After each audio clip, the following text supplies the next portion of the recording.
મિત્રો હું છું અગ્રવાલ કિરણ કુમાર બી। ચાલો મિત્રો આપણે એક સરસ મજાની ગેમ જોઈએ।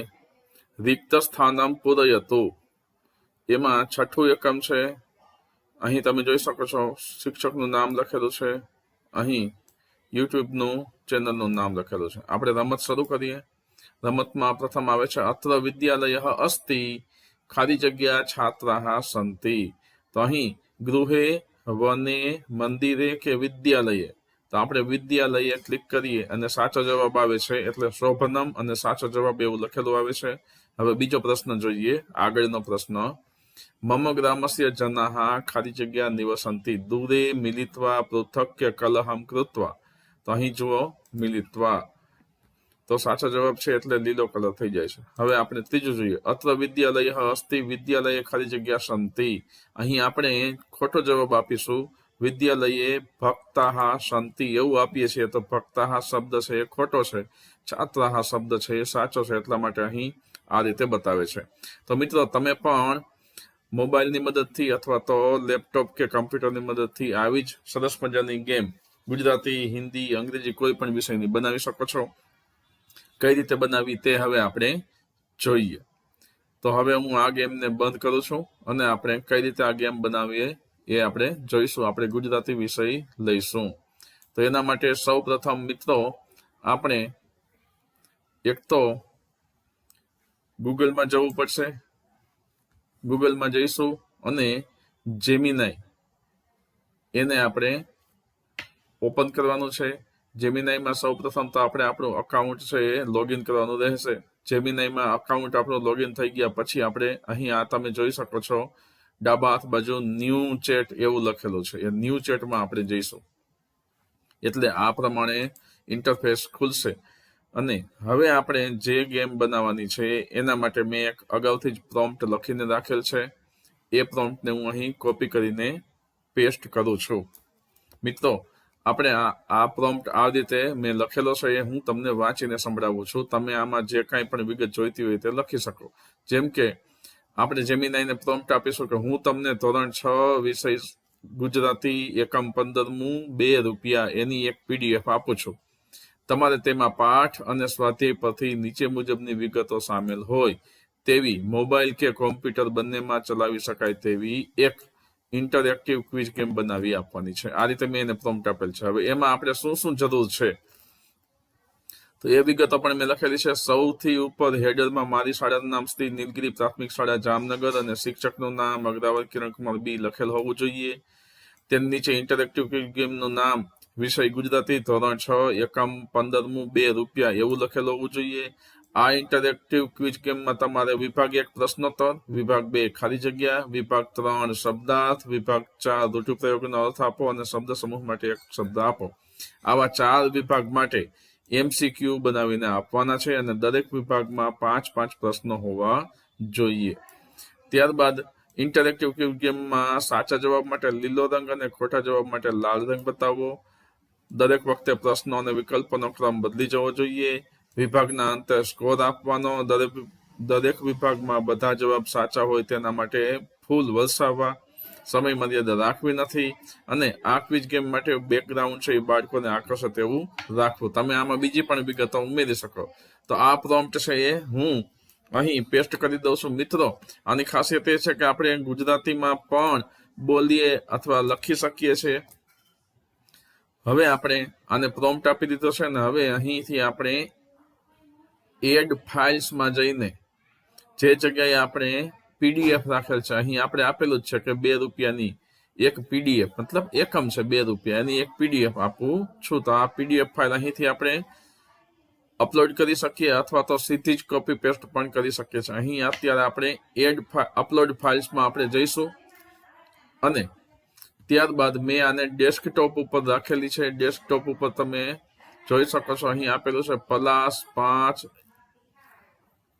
STD6 ₹2। તો આ PDF છે એની અહીં આપણે ઓપન કરી લઈશું એટલે તરત જ PDF છે અહીં આવી જાય છે।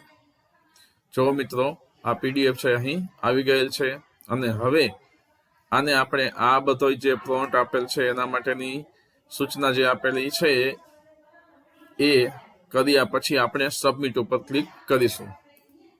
તમારે નીચે આપેલો કોડ કોપી કરીને તેને HTML ફાઇલ તરીકે સેવ કરવાનો છે અને પછી એને કોઈ પણ બ્રાઉઝરમાં ખોલી શકાશે. તો અહીં આપણે આ જે કોડ આપેલો છે અહીં તમે જોઈ શકો છો, એને કોપી કરવાનો છે. મિત્રો, તમે જોઈ રહ્યા છો એનું વિશ્લેષણ એને કરી લીધેલું છે અને કોપી કરીશું આ કોડને અને એને પછી આપણે HTML ફાઇલ બનાવીશું. HTML ફાઇલ બનાવવા માટે આપણે નોટપેડ એનો ઉપયોગ કરવાનો છે. નોટપેડ માટે આપણે સર્ચ બારમાં ખાલી નોટપેડ એવું લખશું એટલે તરત જ એ નોટપેડ અહીં આવી જાય છે. પેલો છે આ કોડને આપણે કોપી કરીશું અને નોટપેડમાં અલગથી સેવ કરીશું. આપણે ન્યૂ ઓપન કરીશું અને એની અંદર એને પેસ્ટ કરીશું અને નવું નામ આપી દઈશું. સેવ કરવા માટે આપણે લખીશું નવી રમત, એ રીતે આપણે લખી નાખીએ છીએ અને પછી .html એ રીતે હું લખું છું. મિત્રો, આમાં પછી આ કોડ જે આપણે સેવ કરેલ છે રમત, એને ફરીથી આપણે ગમે ત્યારે નવું નામ પણ આપી શકીશું. અત્યારે માત્ર નવી રમત HTML એવી રીતે મેં સેવ કરેલ છે. ડેસ્કટોપ ઉપર સેવ થઈ જશે. તો મિત્રો, હવે આપણે ડેસ્કટોપ ઉપર નવી રમત જે સેવ કરેલ છે એની ઉપર ક્લિક કરી અને જોઈએ કઈ રીતે રમત બનેલી છે. મિત્રો, તમે અહીં જોઈ શકો છો, જો સરસ મજાની શ્રી નીલગિરી પ્રાથમિક શાળા જામનગર એવું લખેલું છે. શિક્ષકનું નામ અગ્રવાલ કિરણકુમાર બી લખેલું છે. વિષય ગુજરાતી, ધોરણ 6, એકમ 15, ₹2. હવે એમ પણ પૂછે છે કયો વિભાગ રમવો છે. એમાં પ્રથમ વિભાગ પ્રશ્નોત્તર, ખાલી જગ્યા, શબ્દાર્થ અને વ્યાકરણ વિભાગ. આપણે પ્રથમ પ્રશ્નોત્તર ઉપર જોઈએ. પ્રશ્નોત્તર ઉપર ક્લિક કરતા જ એ પ્રશ્નોત્તર ચાલુ થઈ જાય છે. તમે જોઈ શકો છો પ્રથમ પ્રશ્ન આવેલ છે, પર્યટન કયા સ્થળે જવાનું હતું? સોમનાથ, સાપુતારા, પાવાગઢ કે બાલારામ? તો અહીં આપણને ખબર છે બાલારામ જવાનું હતું. એની ઉપર આપણે ક્લિક કરીએ બાલારામ તો લીલો જવાબ બની જાય છે. ત્યારબાદ તરત જ પ્રશ્ન બદલી જાય છે. આનંદીને પર્યટનમાં જવા માટે કેટલા રૂપિયાની જરૂર હતી? ₹2, ₹1, ₹5 કે ₹10? અહીં આપણે ખોટો જવાબ આપીએ. અહીં હું ₹5 એવું કરું છું. જવાબ ₹2 છે પણ ₹5 આપણે ક્લિક કરીએ તો શું થાય છે? તો અહીં તમે જોઈ શકો છો ખોટો જવાબ આવે છે અને સાચો જવાબ બતાવે છે. ત્યારબાદ શાળાના મુખ્ય શિક્ષિકાનું નામ શું હતું? ભારતીબેન, અવંતિકાબેન, નીલમબહેન કે કોકિલાબેન? એની ઉપર આપણે ક્લિક કરી અવંતિકાબહેન તો સાચો જવાબ છે. તરત જ પ્રશ્ન બદલી જાય છે. લેડી ડોક્ટર આનંદીને ₹2 શેના માટે આપ્યા હતા? ભીખ તરીકે, પુસ્તક લેવા, ઇનામ તરીકે કે ઉછીના? ઇનામ તરીકે. તો 5 પ્રશ્નોના જવાબ આનંદી કયા ધોરણમાં ભણતી હતી? 3જામાં. તો આ રીતે થાય છે. તમારો સ્કોર છે 4, 5માંથી 4. સરસ પ્રયત્ન અને ફરી કોશિશ કરો. ફરીથી રમવા માટે કહે છે. તો આ રીતે આવી સરસ મજાની રમત છે એ બની જાય છે. ફરીથી રમવામાં આપણે હવે ખાલી જગ્યા જોઈએ. તો ખાલી જગ્યામાં પર્યટન માટે ખાલી જગ્યામાં જવાનું હતું આગગાડીમાં. પર્યટનમાં જવા માટે દરેકે એક ખાલી જગ્યા ભાથું લાવવાનું. તો 1 દિવસનું, 1 ટંકનું, 1 મહિનાનું કે અઠવાડિયાનું? આપણે 1 ટંકનું. ત્યારબાદ આનંદીના પિતાનું નામ માણેકલાલ, મગનલાલ, રમણલાલ કે છગનલાલ? આપણે લખીએ માણેકલાલ. હાલો, સાચો જવાબ છે. આનંદીનું કુટુંબ ખાલી જગ્યાના ચોગાનની ઓરડીમાં રહેતું હતું. તો અહીં આવે છે મંદિર. ત્યારબાદ આનંદીની ખાલી જગ્યા જોઈને લેડી ડોક્ટર ખુશ થયા. ગરીબાઈ, સુંદરતા, હોશિયારી કે પ્રામાણિકતા? પ્રામાણિકતા.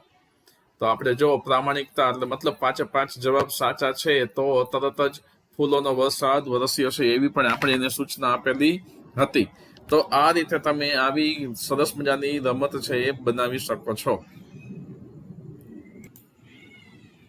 તો મિત્રો, આવા જ અન્ય વિડીયો માટે મારી YouTube ચેનલ અગ્રવત સર્ચ જ્ઞાન મંદિરને તમે સબસ્ક્રાઇબ કરજો અને તમારા અન્ય મિત્રોને પણ શેર કરજો. અને ચાલો મિત્રો, ફરીથી બીજા વિડીયોમાં મળીશું.